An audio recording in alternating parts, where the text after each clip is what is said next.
Good morning, YouTube.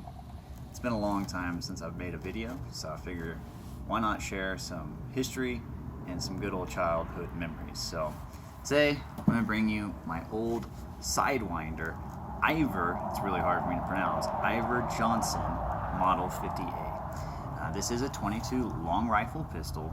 You used to be able to get the cylinders for the 22 mag. Great little pistol. This was in production from the mid 60s until the mid 70s.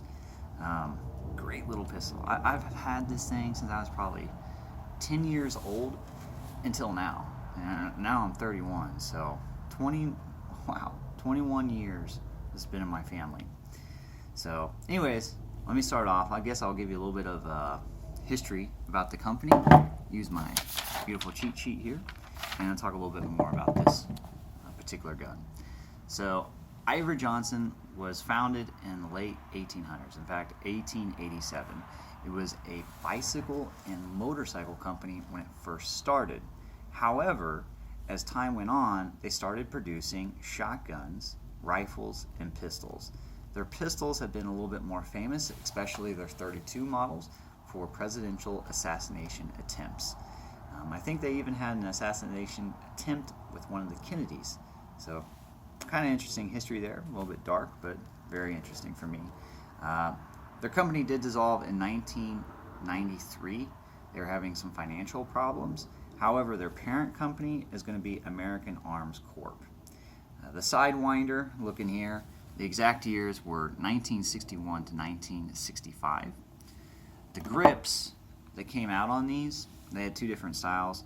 They had walnut, but this is going to be the Stag plastic owl grip.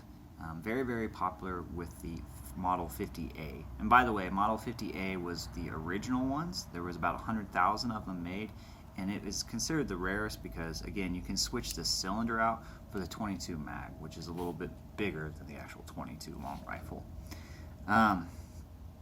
Also, a lot of people are kind of, for me, it's not, well, no, I guess it is a little bit interesting.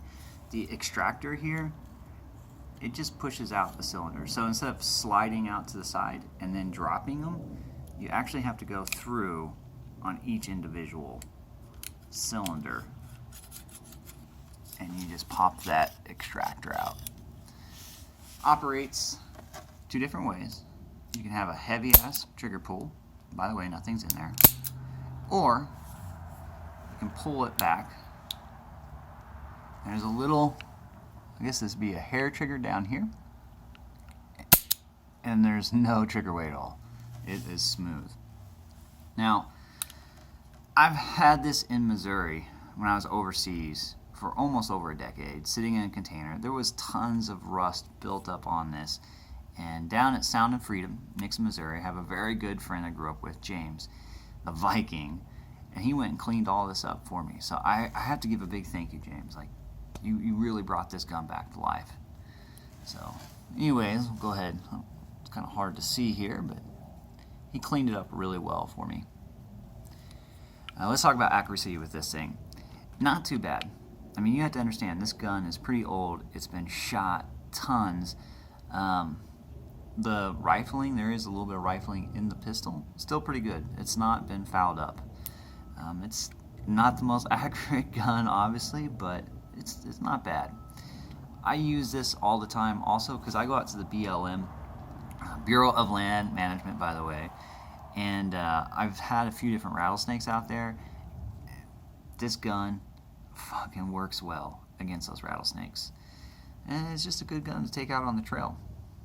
So I hope you found this video interesting. I'm sure there might probably be like 2 people that watch this, but you know what?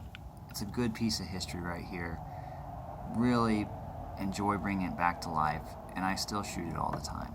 So anyways, hope to hear from some comments from you guys, and you know, if you have any old pistols, let me hear about them. Thanks.